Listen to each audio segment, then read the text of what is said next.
buenas noches, personal de habla hispana, porque esto se emite para varios países, todos de habla hispana. Es un placer estar con vosotros otra vez. Un programa de la Sociedad Científica de Investigación Psíquica a través de La Verdad Te Hace Libre. Soy Juan de Dios Carrascosa y hoy tenemos el honor y el placer de tener como invitado al doctor Miguel Ángel Pertierra. Miguel Ángel Pertierra es médico, además se dedica a declaraciones en revistas, programas de televisión, etcétera, etcétera, etcétera, porque él ha tenido una vida intensa y ha tenido unas experiencias que de ello hablaremos después, y realmente es una persona pública bastante importante. Muy buenas, Miguel Ángel. Gracias por estar aquí. Y siempre hay una pregunta que me gusta hacer, ¿no? A ese Miguel Ángel de 16, 17 años, ¿se le ocurrió que se iba a meter en este desbarajuste en el que se ha metido o fue poco a poco? Bueno, curioso. Bueno, ante todo, saludo para ti y para todos los seguidores del canal, por supuesto, que están ahí, bueno, están interesados y que están viendo el programa, en directo o en diferido, da igual. Bueno, hay que decir que todo tiene su semillita, su semillita. Yo con 16, 17 años vivía en una localidad al sur oeste de la península ibérica, en Huelva, cerca de un sitio muy mítico que ahora quizás se abre menos, el Coto Doñana, un lugar donde durante mucho tiempo era un lugar de misterio, de avistamiento ovni, y con esa edad pues me hacía ya mis pinitos, ¿no? Evidentemente hacer una psicofonía era llevar un aparataje de aquella época, estamos hablando de los años 70, principios de los 80, por lo cual no tiene nada que ver con la era digital de ahora. Poder hacer una foto, llevábamos las cámaras pues con 12, 24, 36 fotos, que no salía casi nunca nada, en algunas salía algo, y bueno, eran otras investigaciones. Lo que pasa es que como todo, uno va con una fase, después llega una fase donde uno se tiene que dedicar a buscar su mundo laboral, sus trabajos, y se queda un poquito apartado el tema de las investigaciones, del misterio, de todos estos elementos, pero después dentro de la misma, y de hecho del tema que vamos a hablar hoy, dentro de la misma labor profesional de médico, pues uno de los temas que para mí había leído simplemente unos libros pues de Raymond Moody, de Elizabeth Kubler-Ross, como era la experiencia cercana a la muerte, y de pronto pues me encuentro, ¿no? Muchas veces digo que por causalidad, más que por casualidad, me encuentro de frente y como el que lo meten en una piscina o en un lago con agua, te encuentras con ese sobresalto de que está ahí muchas veces más cerca de lo que creemos. Gracias por hacer esta introducción, pero bueno, te has ido directo y yo quiero simplemente porque la gente, de alguna forma, que no te conoce, te conozca bien, te conozca con tu historia personal, ¿no? ¿Siempre pensaste que ibas a ser médico? ¿Lo decidiste de camino? Bueno, es un poco tu vida, ¿no? ¿Fue siempre así o Sí, nació después? la medicina, Juan de Dios, siempre me había gustado. Yo tenía una dualidad. Quería ser piloto de avión o bien médico. En aquella época no es como ahora, que quizá hay más accesibilidad a poder realizar ser piloto. En aquella época o tenía mucho dinero bueno, o tenía una serie de circunstancias especiales, por lo cual descarté porque, bueno, el tema familiar vamos, daba para vivir, pero evidentemente no podía hacer el desembolso tan brutal, pues que en aquella época ser piloto o intentar sacarse el piloto de avión era como comprarse una casa, una buena casa. Por eso te digo, una buena casa, muy buena casa en muy buen barrio. Por eso te digo que tuve que descartar esa circunstancia. Y bueno, pues la verdad me metí dentro de la medicina, me gustaba mucho, me sigue gustando mucho en la vida, siempre uno se está actualizando y bueno, esto es como todo, son esos deseos que cada uno tiene. A quien le gusta la arquitectura, a quien le gusta la ingeniería, a quien le gusta el arte, ¿no? Pues a mí el mundo del cuerpo humano, de la mente, bueno, de la ciencia, siempre me ha apasionado. Muy bien. Y bueno, un joven que se dedicaba muchas veces a conseguir psicofonías, a intentar entablar relación con el otro lado y tal, y de repente, siendo médico, va y te ves de lleno en una situación, en una experiencia cercana a la muerte, que digámoslo para las personas que no lo conocen, que me imagino que habrán muchas que ya lo conocen, pues es una experiencia en la que la persona se le da clínicamente por muerta. No hay respiración, no hay pulsaciones, no hay actividad cerebral. En realidad, en teoría, en ese preciso instante se le da por muerta, es una persona muerta, ¿no? Entonces, ¿cómo fue lo tuyo? ¿Fue algún espontáneo? ¿Fue un accidente? ¿Fue...? Bueno, antes de eso, Juan de Dios, hay que decir que, como te digo, en una reunión, pues después de haber intervenido quirúrgicamente, 3, 4 de la mañana, 2:30, 4:30, me da igual, era esas cirugías que se hacen de urgencia a las tantas de la madrugada, donde es curioso que en muchas ciudades duermen, donde en muchos lugares pues prácticamente no hay actividad.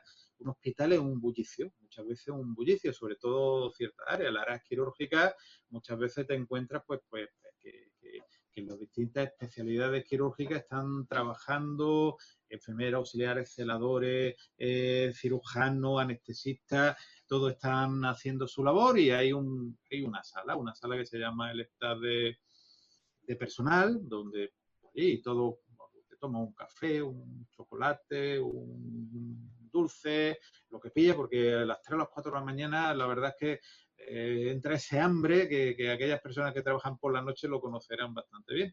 Pues allí, como digo, en un momento determinado, en una reunión espontánea, empezaron a hablar de forma espontánea. No puedo decir que nadie sacó y que fue, pero se empezó a hablar de experiencias cercanas a la muerte. A partir de ahí me interesó. Saltamos, me digo porque voy a hacer sucinto.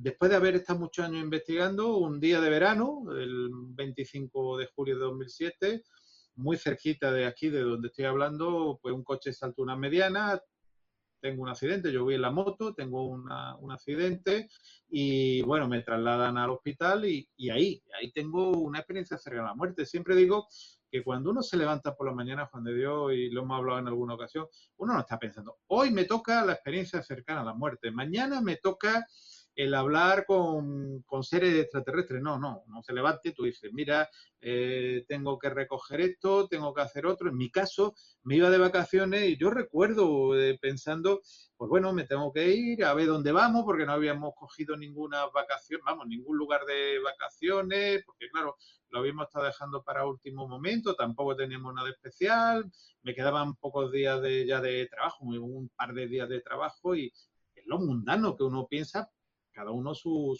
problemas, o si en ese caso se hubiera roto un grifo, hubiera estado pensando en llamar al fontanero para que lo hubiera arreglado, ¿no? Pues ahí te lo encuentras y como digo, como algo que te impacta, te encuentras con esa experiencia. No solamente se da en personas con paradas cardíacas, se da en personas en momentos de estrés de la vida. Por ejemplo, los llamados casi ahogamientos, personas que se ahogan y que en un momento determinado puede seguir funcionando su corazón, hipotensiones severas, traumatismo de muchos tipos, en reacciones sincopales, reacciones vasovagales, donde su organismo hay una desconexión entre el organismo físico y algo que todavía no sabemos qué es lo que es. Hoy precisamente hablaba con una compañera médico sobre cómo en un momento determinado existe esa desconexión. De hecho, tanto investigadores de la talla de Sam Parnia, que es un cardiólogo eh, inglés que ahora vive en Estados Unidos, como Pim Lommel, que holandés, como hablan que la conciencia no se encuentra exclusivamente en nuestro cerebro, sino que, bueno, parece que fuese como una especie de receptor. Pero en ese momento que hay esa desconexión, pues aparece una realidad totalmente distinta, por eso el nombre de la conferencia, una realidad que está ahí, no podemos negarlo. Un 20%, un 18%, según los distintos estudios. A mí no me gusta hablar de estadística, pero hay que decirlo, de las personas que tienen estos estados de estrés severo, tienen experiencia cercana a la muerte. Algunos lo cuentan, otros no lo cuentan. Entonces, muchas veces nos quedamos en la duda de qué es lo que ha sucedido. Pero la realidad está ahí. La realidad está ahí. No podemos negar una realidad. Lo que hay que ponerle ese apellido, hoy hablaba con la compañera médico, hay que ponerle ese apellido y hay que ir a la investigación pura y dura, científica, y decir, existe, no podemos negar una realidad, ponerle un apellido, no se explica desde el punto de vista neurofisiológico, orgánico, científico. Desgraciadamente hay muchísimas cosas que no podemos explicarlas, Juan de Dios y seguidores del canal. No podemos explicarlas desde el mundo de vista científico. Y eso es lo que hace que vayamos poquito a poquito, los investigadores, pues que nos apasionan estos temas, ir investigando y realizando incluso estudios, evidentemente. Sí, quizá de alguna manera viene un poco la unión entre lo que descubrió la cuántica, Max Planck y compañía, ¿no? Que somos materia y energía a la vez, somos un órgano, un ser dual, somos a la vez materia y energía, y quizá cuando hay una experiencia cercana a la muerte, lo que pasa es que hay una separación entre la parte energética de la parte material y se ve las dos partes, ¿no? Por decirlo así. Quizás sea algo así. Bueno, la ciencia trabajará y lo demostrará. Bueno, pero antes de la tuya, me interesa, como tú lo has comentado, ¿a ti ya te había llegado algún comentarios, experiencias que te hayan contado gente que las ha vivido o simplemente llegaste a la tuya como la primera? No, yo ya llevaba pues, bastantes años investigando estos casos. Desde que ocurrió esa reunión, a las 3 de las 4 de la mañana, pues ya uno empieza, la mente científica siempre está elucubrando de qué es lo que se puede investigar, qué se puede conocer, porque a pesar de que muchas personas piensan que lo sabemos todo, que todo está inventado, que todo está investigado, todo lo contrario. Yo digo lo que, o me adhiero a lo que decía Descartes, daría todo lo que sé por la mitad de lo que ignoro, evidentemente, pues cuando te llegan todos esos conocimientos, tú dices, bueno, ¿aquí qué pasa? Esto lo ha leído uno en un libro, parece siempre lejano, los estudios cuando estamos hablando pues, de los años 90, incluso los libros pues, los leí antes, los años 80, parecen cosas muy lejanas que ocurren en países lejanos, ¿no? Que no parece que sean de aquí del aquí y de la hora, cuando te das cuenta que al final en cualquier lugar del mundo pueden suceder, en la puerta del quien tiene al lado o de uno mismo, que es lo más importante.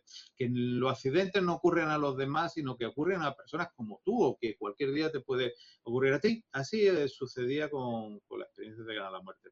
Yo empecé a investigar, tenía un campo buenísimo, como es un hospital, pues de muchísimas habitaciones, muchísimas camas, de muchísimos pacientes que tenían un trasiego importante, un hospital muy grande, entonces, y donde yo trabajaba ahí y estaba muchísimas horas allí, tanto en la labor asistencial normal como en las guardias, que también estaba ahí. Por lo cual tenía acceso a muchas historias. Y no, bueno, en un momento determinado, si uno busca, pues eso le decía, encuentra. Evidentemente, uno no tiene 10 casos el primer día, pues, porque también el investigador pasa como hablábamos de la psicofonía. Uno piensa que va a poner un micrófono y ya, bueno, va a descubrir la piedra filosofal. No, uno va investigando, va intentando ese primer caso que te llega, te llama la atención, que simplemente sea alguien que diga que se ha visto desde arriba, ¿no? Que es lo que suele pasar en estos primeros casos. Pero uno le hace esa ilusión de preguntar qué es lo que ha sucedido.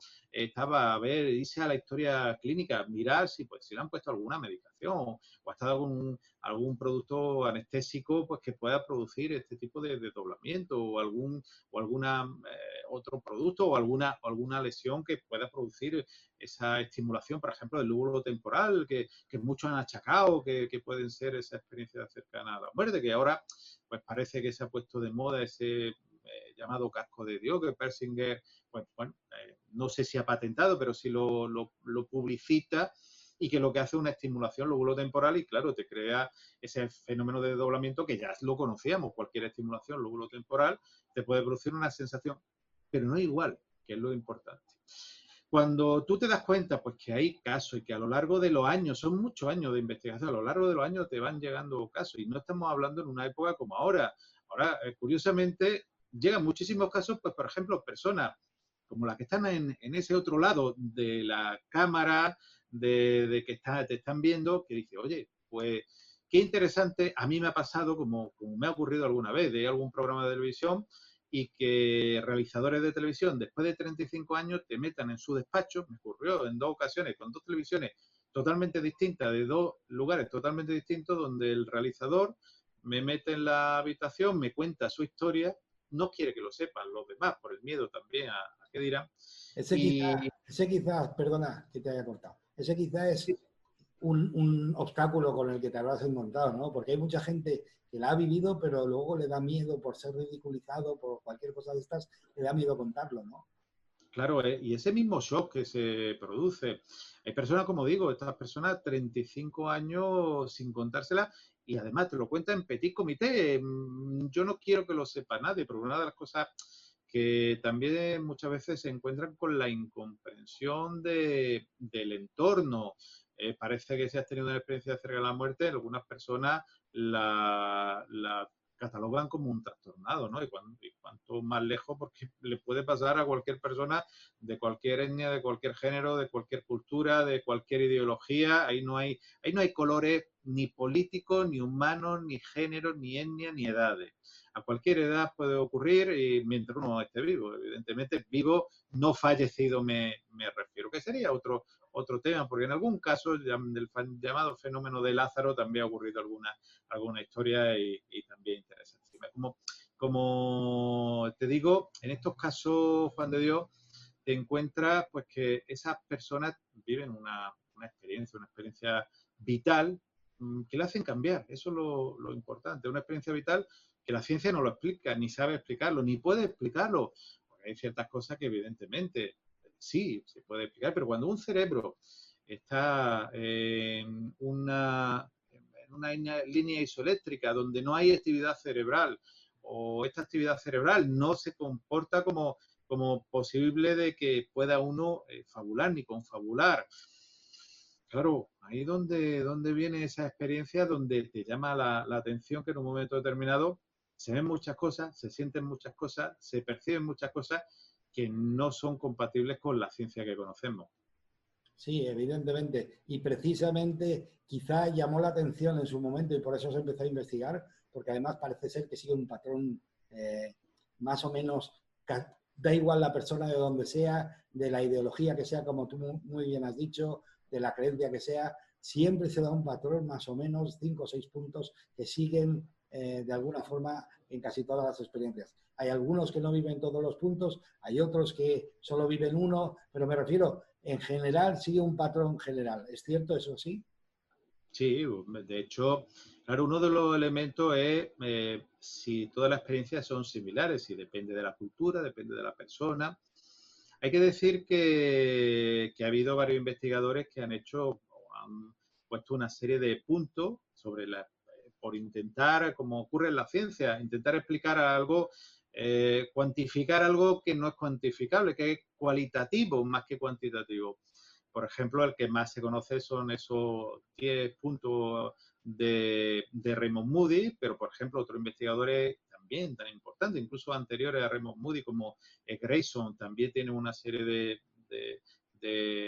puntos muy similares. Realmente es como, siempre lo digo, como el hilo de Ariadna, que coja donde coja siempre el mismo hilo, aunque uno esté en la entrada del laberinto y otro al fondo del laberinto del Minotauro, que es la leyenda de Ariana. Pues así como esa leyenda de Ariana, esos puntos están ahí.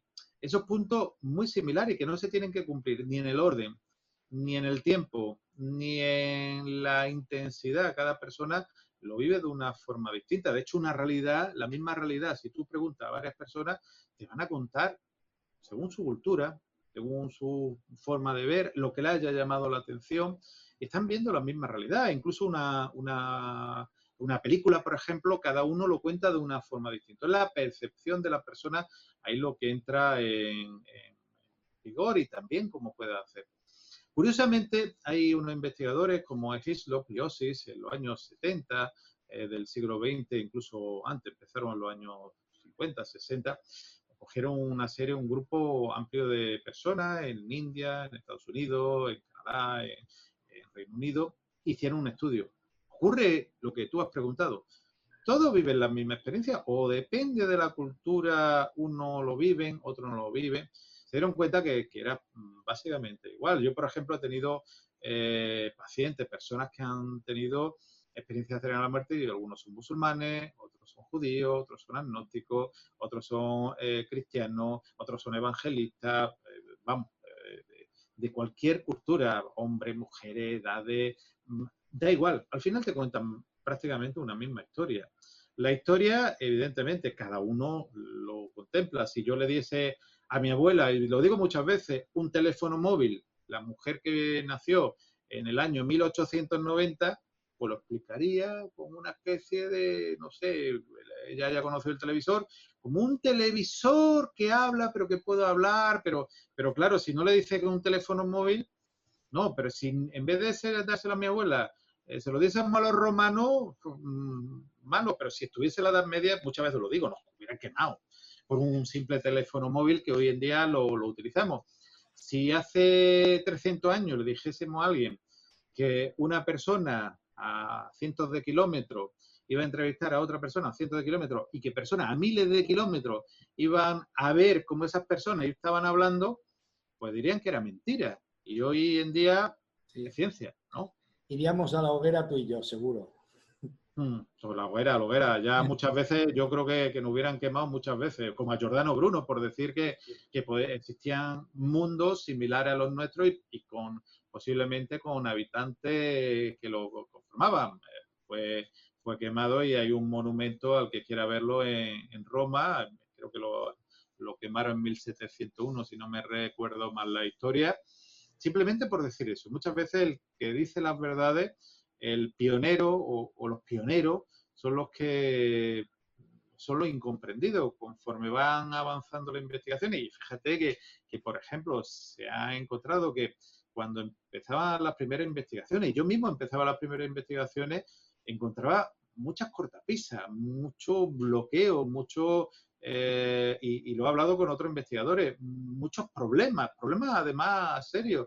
Hoy en día esos problemas están más minimizados, incluso ya muchas personas, como te decía al principio, te llega y te mandan un correo, mire, me ha pasado esto, yo quiero intentar, porque claro, aquí es intentar dar una respuesta, aunque a veces no lo tenemos. Pero lo importante es conocer los casos, conocer cómo lo ha vivido, conocer cómo ha sido, porque de todo y cada uno de los casos siempre se aprende algo. Pero sí que hay una cosa en común, a mí me apasiona, ya lo sabes que todos estos temas me apasionan, he leído mucho sobre ello. Sí que hay un caso en común que me llama la atención y es que todo el mundo es un antes y un después. ¿Cierto? Efectivamente, hay un giro. Yo siempre digo que hay un giro en la personalidad. Algunos investigadores poco escépticos, por no decir negacionistas, sobre la experiencia de la muerte, dice que, bueno, con un traumatismo, una enfermedad grave, produce un cambio. Es verdad, hay un cambio, pero no un cambio similar a que yo he podido ver en toda y cada una de las personas. De hecho, en otros investigadores también lo he preguntado y esas personas tienen un cambio. Es una forma distinta de percibir la vida, una forma distinta de conocer y de disfrutar la vida. Y hay una cosa que me preguntaban el otro día, y creo que quizá el punto principal, pierde el miedo a la muerte, ese miedo ancestral que todo y cada uno tenemos, lo hemos podido tener en algún momento, pierde ese miedo, pero pierde ese miedo por convencimiento de que hay algo después de esta vida continúa de una forma diferente, de una forma distinta, pero nuestro yo sigue continuando después de esta vida física que tenemos.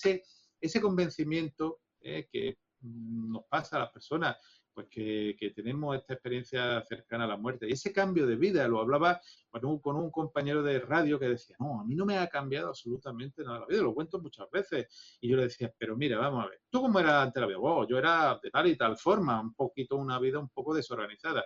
Y ahora, ¿cómo eres? No, yo mi vida, bueno, es que soy otro. Digo, pues entonces, evidentemente, hay veces que el reconocerlo, la autocrítica positiva en este caso, él mismo decía, pues verdad, he cambiado. Y decía, bueno, ¿tú a la muerte? No, a mí la muerte me da igual, si yo sé que después de esta vida hay otra. Por eso digo muchas veces el convencimiento de la persona de que realmente sucede algo así. Y los comentarios a veces que cuentan de que les parece mucho más real en ese momento que la vida esta que están viviendo física. ¿También Claro. lo has oído? Claro, no solamente lo he oído, sino que realmente yo tuve, la experiencia que tuve la ocasión de vivir así. Es que no voy a entrar de lleno en la tuya porque no quiero pisar. Claro, no, si lo difícil, claro, lo difícil, Juan de Dios, es como a una persona con palabras le cuenta una sensación, un sentimiento, una percepción. Por ejemplo, si a un ciego muchas veces digo cómo le explica el color azul, el color verde, el color rojo, un ciego de nacimiento, un invidente de nacimiento, que la criatura pues, no ha podido ver esos colores, que no ha tenido percepción de esos colores. Entonces, ¿cómo tú se lo explicas? Una sensación, ¿cómo le explica a alguien una sensación de alegría si nunca lo ha tenido? Una sensación de bienestar, una sensación de paz. Claro, tú puedes decirlo con palabras, aunque hay investigadores que dicen que las palabras en este caso corrompen la realidad, corrompen en el buen sentido, porque tú tienes que poner a un sentimiento, una sensación, palabras.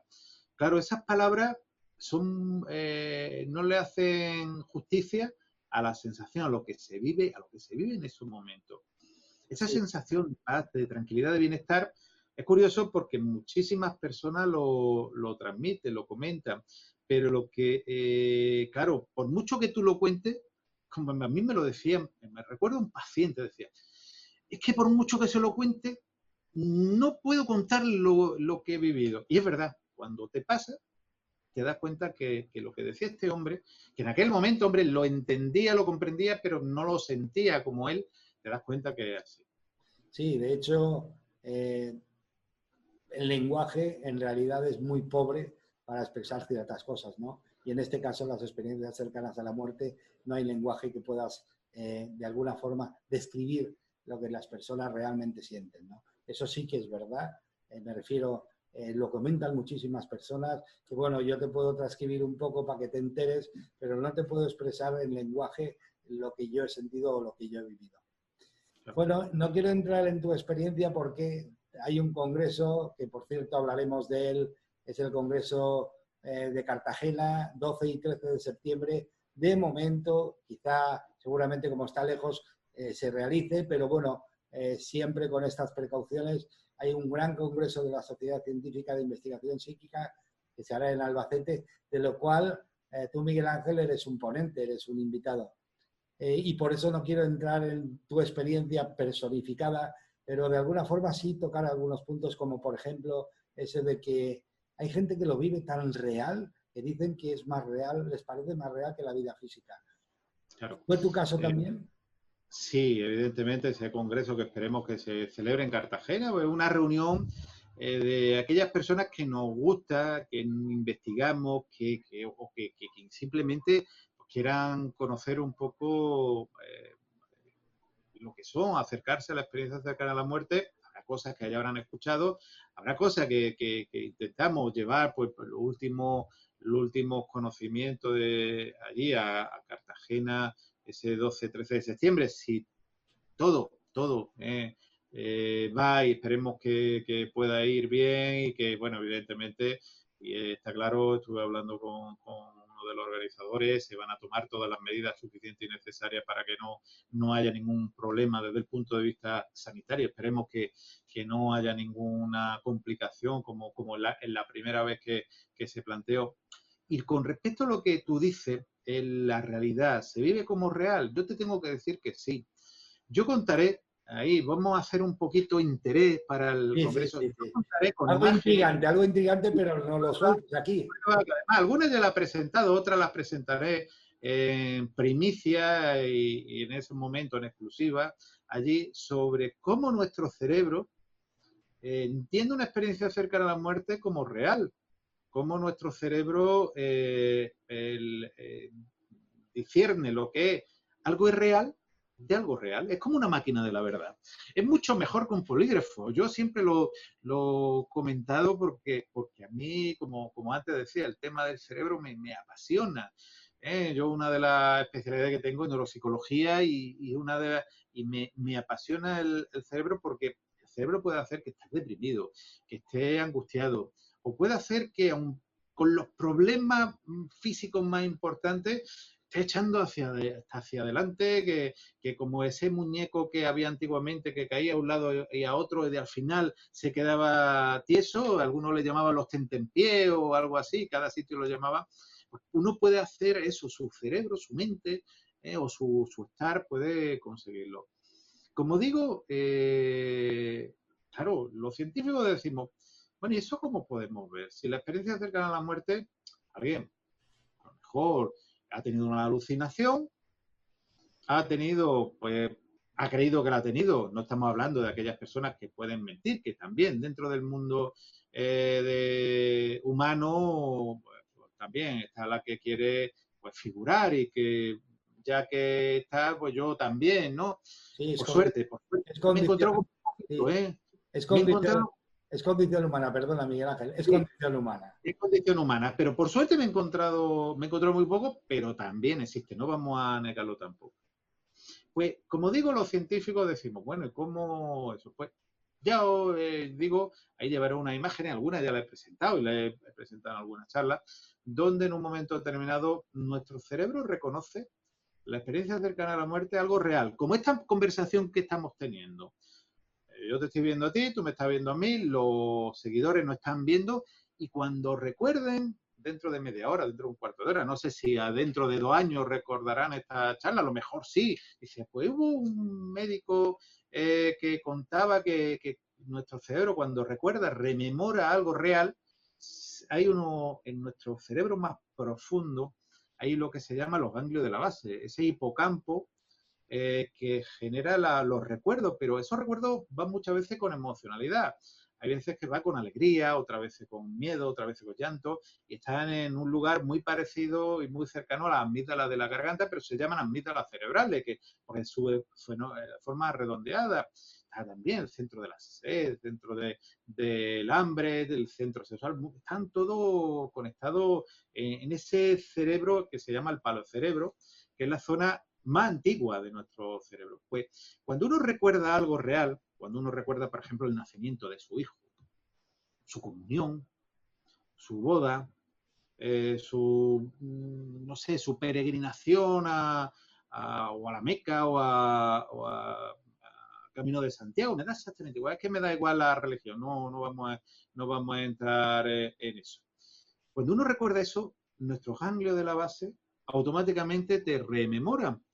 Y por eso, bueno, nuestro cerebro incluso con olores se pueden rememorar. Cuando uno está viviendo una experiencia cercana a la muerte, nuestro cerebro rememora, no crea. Cuando uno, por ejemplo, pues dice, mira, yo quiero estar en, no sé, en un sitio fantástico, de un país fantástico, porque te guste. Cada uno tenemos, curioso porque cuando le pregunta, ¿cuál es tu país ideal o tu lugar ideal? A mí me gustaría ir a tal sitio. Es curioso porque cada uno, pues en ese sitio que no hemos estado, pero posiblemente hayamos visto hoy en día fotos, vídeos, documentales, personas que hayan ido, nuestro cerebro solamente necesita nuestro córtex, nuestra zona externa aquí, donde pues, un poquito encima de la oreja, lóbulo temporal parietal, y se estimula solamente eso. Todo eso llevado al campo de la investigación, pues hace unas demostraciones. Las experiencias cercanas a la muerte son reales. Son reales. Nuestro cerebro la entiende como reales. Por lo cual, si yo entiendo algo como real, o alguien me engaña, pues son reales, ¿no? Vamos a utilizar la navaja de Ockham, que dice que la explicación más fácil, la más verídica, ¿no? Pues si nuestro cerebro nos dice que es real, lo vemos como real y las máquinas que leen el cerebro dicen que es real, vamos a pensar con la navaja de Ockham que es real, ¿no? Sí, sí, evidentemente, claro, Claro, porque porque si es blanco y sale de una ubre, de una vaca, será leche, y no va en a botella, ser otra cosa. Y encima después se mete en un botello, un tetrabrí o lo que sea, y sabe a leche, será leche, ¿no? sí, sí. Sí, y además, yo te lo digo porque de alguna forma es lógico, ¿no? Y es entendible, porque si nosotros solo vemos el 2% o el 3% de lo que realmente hay, pues es evidente que si el cerebro te dice que es verdad, seguramente tiene más capacidades para verlo en nuestros ojos. Realmente somos bastante ciegos para las frecuencias. Lo hablaba aparte de las capacidades, perdona, que es una de las cosas también importantes. Nosotros no escuchamos ni el ultrasonido ni el infrasonido, tenemos un rango de frecuencia muy cortito, de 250 más o menos reales, aunque pone de 20 y 25 mil hercios, los reales de 250 hercios a unos 10, 12 mil, no me suban más porque posiblemente más de 8 mil haya muy poquitas personas que pues, vamos a dejarlo en 10.000, algunas excepciones, vamos a dejarlo en 8.000, lo normal. Nosotros no vemos ni el infrarrojo ni el ultravioleta. Hay animales que, por ejemplo, las palomas sí pueden ver, por ejemplo, los ultravioletas, los perros pueden escuchar los ultrasonidos. Nuestra capacidad es tan limitada, pero sí lo hablaba con un ingeniero de software, pues cómo el cerebro recibe cantidad de información. Yo, por ejemplo, ahora que estoy viendo la pantalla, posiblemente te esté viendo a ti, esté viendo las letras, esté viendo lo que hay encima del ordenador, las luces, lo que tengo a la izquierda, lo que tengo a derecha, lo que tengo a derecha, arriba, abajo. Todo eso lo capta mi cerebro. Eso se queda ahí, se queda guardado, pero es real. Cuando uno tiene que hacer una composición, lo que hace uno es tirar de esa composición. Pero el cerebro no tira de la memoria, sino tira de eso, de esas creaciones. Una cosa es crear, ya sabemos que el cerebro se divide, el cerebro creativo y el cerebro lógico, pues es crear. Realmente cuando ocurre una experiencia cercana a la muerte, no. Nuestro cerebro lo que vive es una experiencia vital, una experiencia real, una experiencia donde hay sensaciones, donde hay sentimientos, donde uno se encuentra con muchas cosas. El tema es que cuando uno se encuentra, por ejemplo, siempre lo digo, si un cristiano se encuentra con un ser especial, pues va a decir pues, que es Jesucristo, que es Dios. Si es musulmán, pues va a decir que es Mahoma o es Alá, ¿no? Es lo lógico, ¿no? Cada uno con su ideología y si fuese en otra época o en otro lugar, pues diría, pues si fuese de la etnia Bogul, diría que era la estrella Arce, que es uno de sus deidades, por ejemplo. Por lo cual muchos dirán, ¿quién es esa estrella Arce? Su rica, su espíritu del bosque, que dirían otros, ¿no? Entonces cada uno lo interpretamos de una forma distinta. Por lo cual, lo que hay que decir es que estas experiencias son muy importantes, son muy especiales, están ahí. Uno no dice, no es como la película La Límite, creo que se llamaba, donde se creaba pues una persona, la hacía una parada cardíaca y después la reactivaba. Bueno, pues realmente no ocurre así, sino son personas pues que han tenido pues una experiencia traumática o un accidente o una parada cardíaca espontánea y han sucedido esta experiencia que, como digo, uno no sabe cuándo va a ocurrir. De hecho, hay un estudio del doctor Bindman Lommel, este cardiólogo holandés, donde hay personas que, en el estudio que él hizo en 2001 y que se publicó en la revista The Lancet, había personas que tenían incluso 3 experiencias cercanas a la muerte, o sea, que pueden ser recidivantes, otras personas no. Otras personas han tenido pues estados comatosos, estados de shock, y solamente ha tenido una. También uno de los grandes enigmas, ¿por qué? Porque claro, si fuese invención del cerebro, pues la persona que sufre un episodio similar tendría que tener un episodio similar y no ocurre. Algunas veces ocurre y otras veces no sucede con el mismo entorno y con las mismas características de las mismas personas, por lo cual es todavía, hay que decir, vamos a decir, más misterio. Ya. Y en tu caso, y ya una pregunta directa, ¿también te cambió la vida? Me cambió mucho la vida, en todos los aspectos, Juan de Dios. Tanto en el profesional como en el humano, como en el de percepción de las cosas, como incluso en el planteamiento, de lo que puede haber después de esta vida. En una profesión como la medicina, de uno fallecer, a muchas personas, ves esa transmutación, ese cambio y siempre te plantea en esos momentos ¿Se habrá acabado ya todo?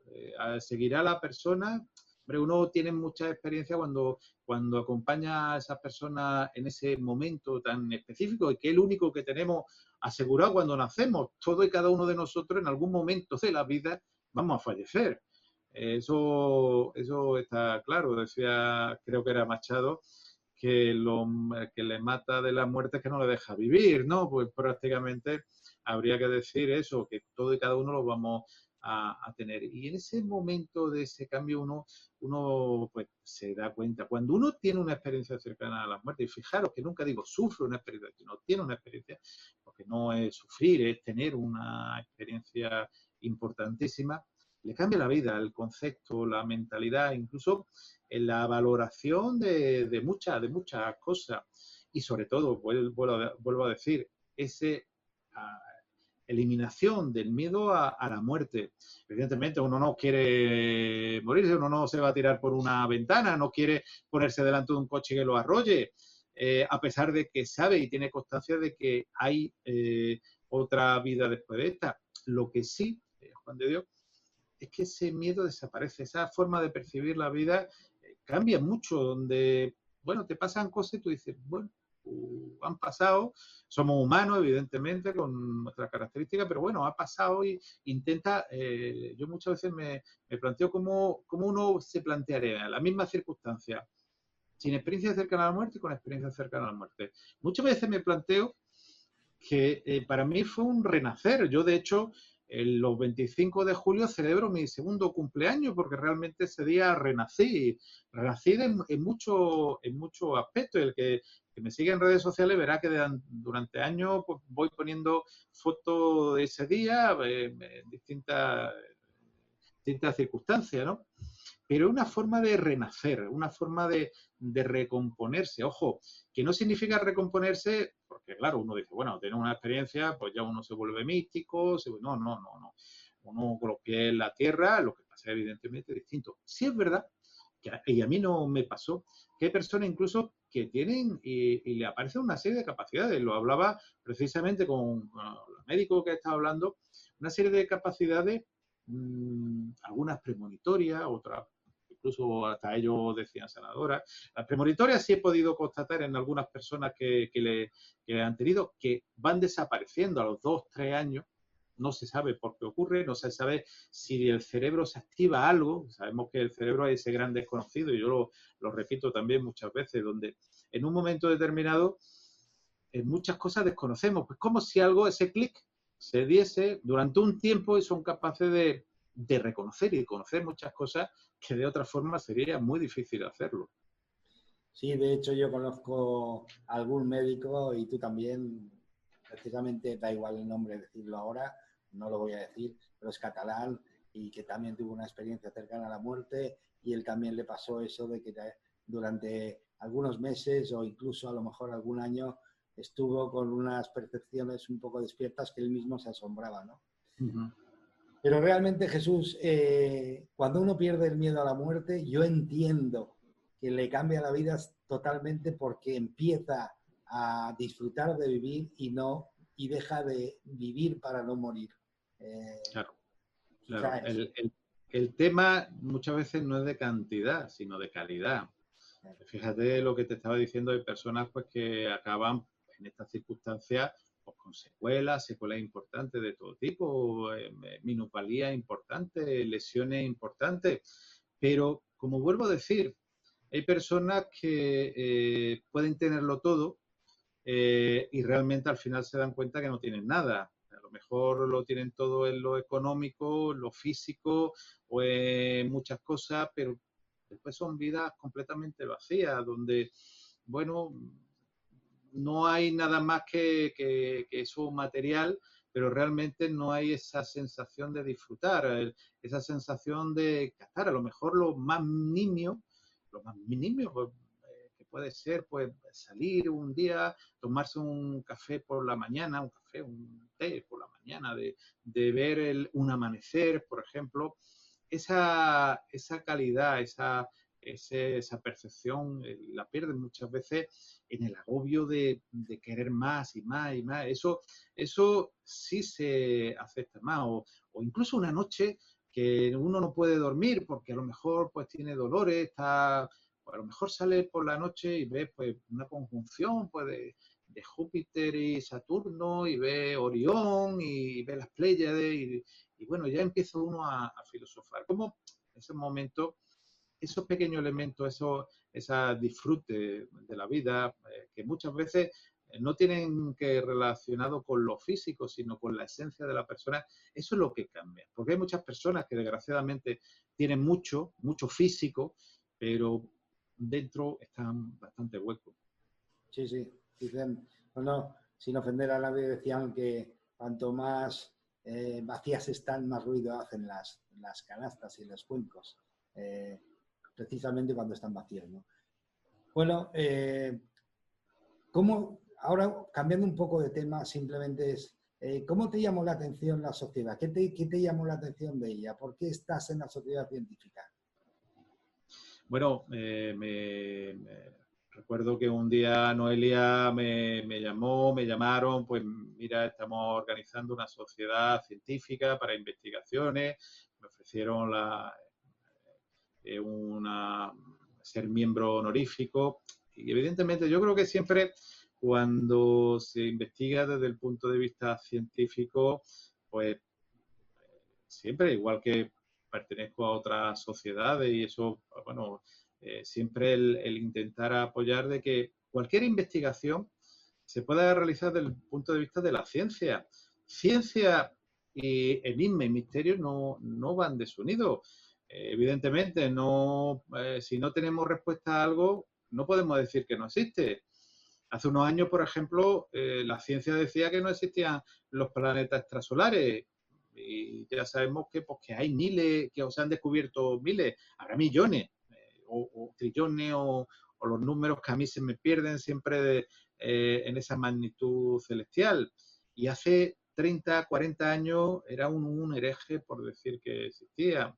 En el momento que se va investigando ese límite, hay veces que llega a una conclusión, otras veces la conclusión es que no había nada, y incluso pueda ser un error. Por ejemplo, McDougall, ese 20 gramos que pesaba el alma, pues se vio que era un fallo, un error de percepción que había tenido, que por eso incluso hay una película que habla de los 20 gramos del alma, ¿no? Y era simplemente un fallo de peso que había porque no había los medios adecuados para hacerlo, ¿no? Si se llega a esa conclusión, investigar también. Muchas tesis doctorales pueden llegar a la conclusión de que lo que se está investigando no tiene soporte ninguno, y esa es la conclusión, que no hay conclusión, o que se ha llegado, no hay ningún conocimiento. Es también interesante. Al igual que, por ejemplo, como cuando también he investigado, por ejemplo, esas sanaciones inexplicadas, eso que se llaman milagros, por ejemplo, se llega a la conclusión de que existe el milagro, o sea, existe la curación inexplicada, aunque no le podamos dar explicación. El tema que está ahí. Muchas veces la ciencia tiene que dejar aparcado porque falta conocimiento, o falta a lo mejor incluso la física, la teórica, el concepto. Pensemos que, por ejemplo, de Newton, que era un gran físico, pasamos a otra física que fue la de Einstein, por ejemplo, o estamos, como tú bien has dicho, la de Max Planck con la física cuántica. Y posiblemente la ciencia vaya evolucionando, igual que estamos atravesados por ondas hertzianas de todo tipo, y no las vemos, pero están ahí, aunque no las veamos. Y si no tenemos el aparataje, hasta que alguien descubrió un aparato que estaba ahí, igual que Röntgen descubrió la primera radiación, la primera placa que le hizo a su esposa, y vio los huesos por dentro y dijo, oye, aquí hay radiación, y la radiación ha existido, vamos a decir, durante toda la existencia del universo, hasta que se haya descubierto, o se descubrió, evidentemente, está ahí. ¿Qué es lo que ocurre? Después se descubre los que todo, por ejemplo, en el tema de la radiación, Madame y Marie Curie, sobre todo Madame Curie, esa insigne investigadora, pues desgraciadamente sufrió las secuelas de sus investigaciones. Falleció de una enfermedad hematológica producida por la cantidad de pez blenda, de radio, pues que le emitía una radiación que le produjo un tumor, y a partir de ahí se vio que las radiaciones podían producir trastorno hematológico tipo cáncer, ¿no?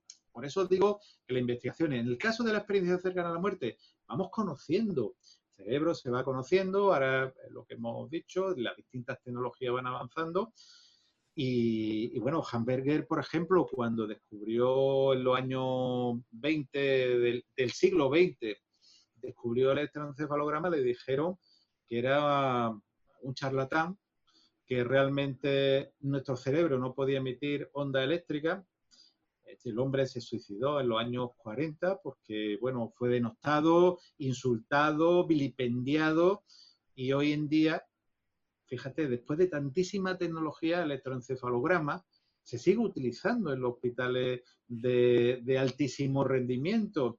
Este hombre que tenía que le tenían que haber dado el premio Nobel o cualquier otro premio de uno de esos grandes descubrimientos de la ciencia, acabó vilipendiado.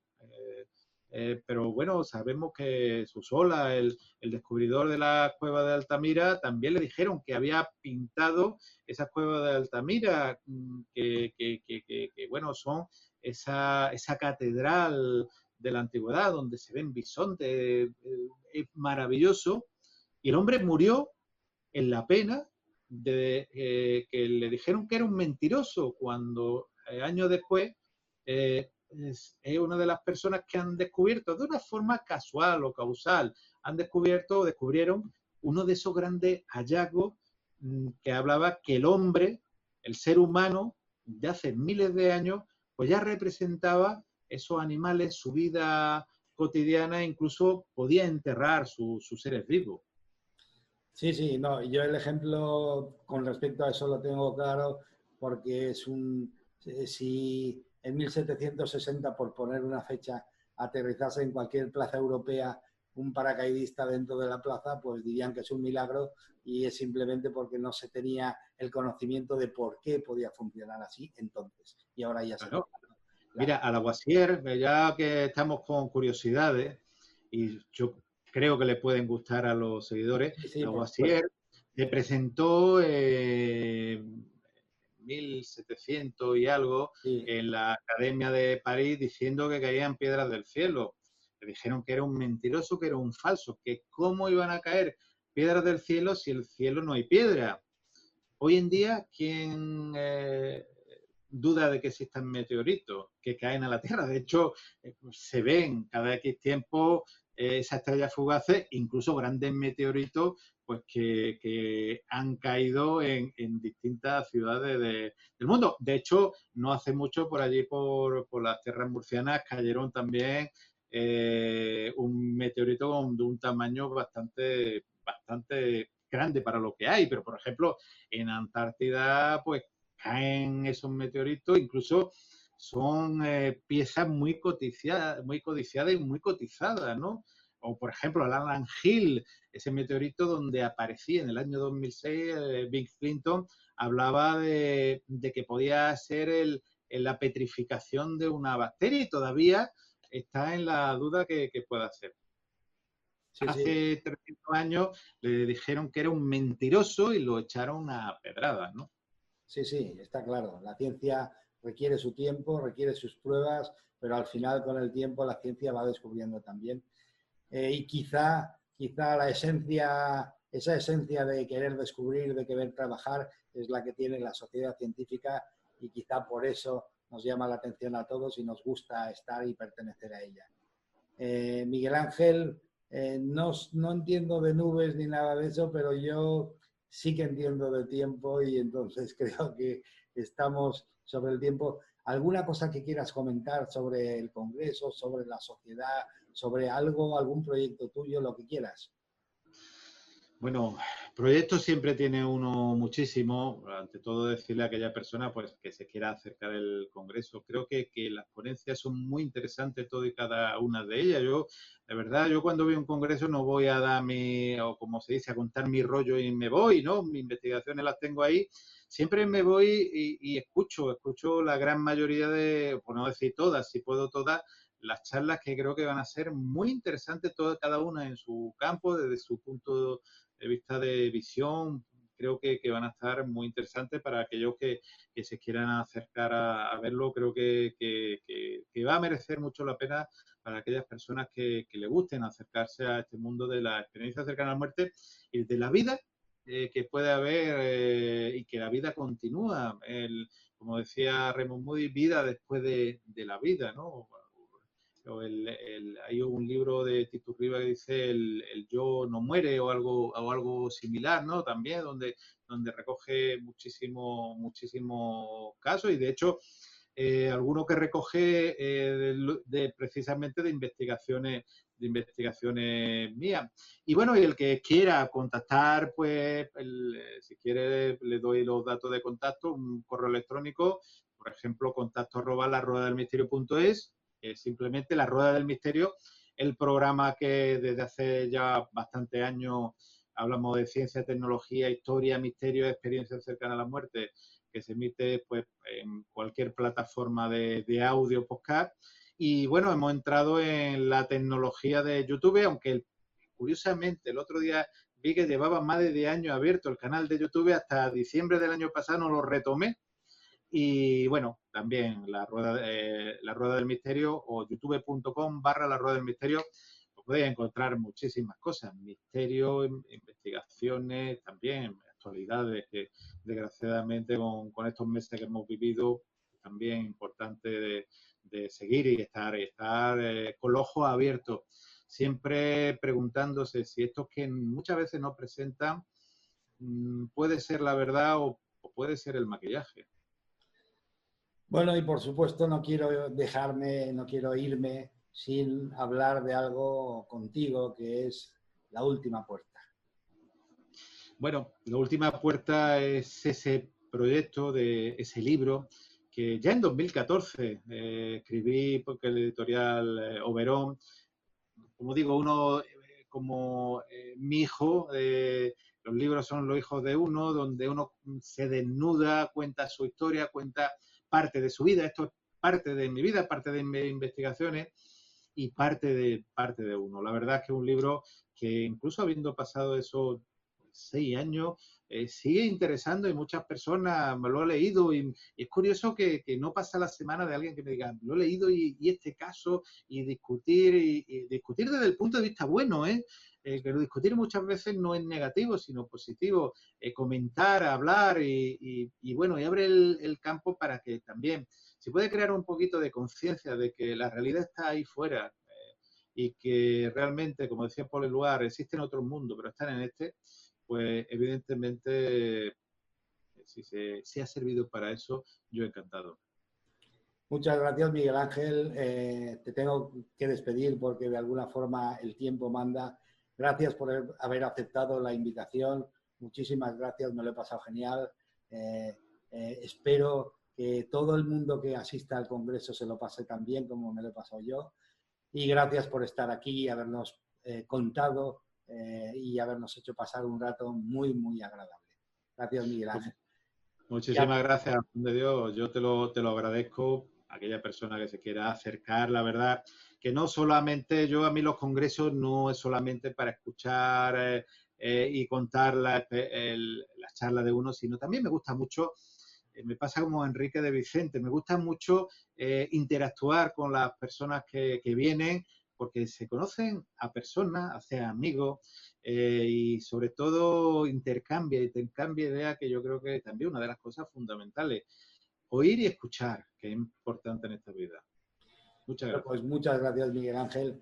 Y bueno, a todos vosotros comentaros que bueno, esta aventura de alguna forma ha llegado a su fin. La sociedad tiene un montón de proyectos, un montón de aventuras nuevas, un montón de inquietudes y entonces le estoy eternamente agradecido a la sociedad científica, a Nacho, a Sonia, a Emilio, a todos que me hayan permitido ser la voz de la sociedad científica durante este periodo de tiempo y seguro que luego aparecen muchas cosas quizá mejores, diferentes, pero en fin, esto ha sido una prueba, ha tenido su tiempo limitado y les estoy eternamente agradecido de haberme permitido estar aquí con vosotros y contaros de alguna forma las novedades de la sociedad científica y presentaros a invitados como de la categoría de Miguel Ángel Pertierra. Gracias por estar aquí, gracias por haberme permitido estar aquí y nos vemos próximamente en cualquier sitio. Un abrazo y hasta luego. Hasta luego, Miguel Ángel. Adiós.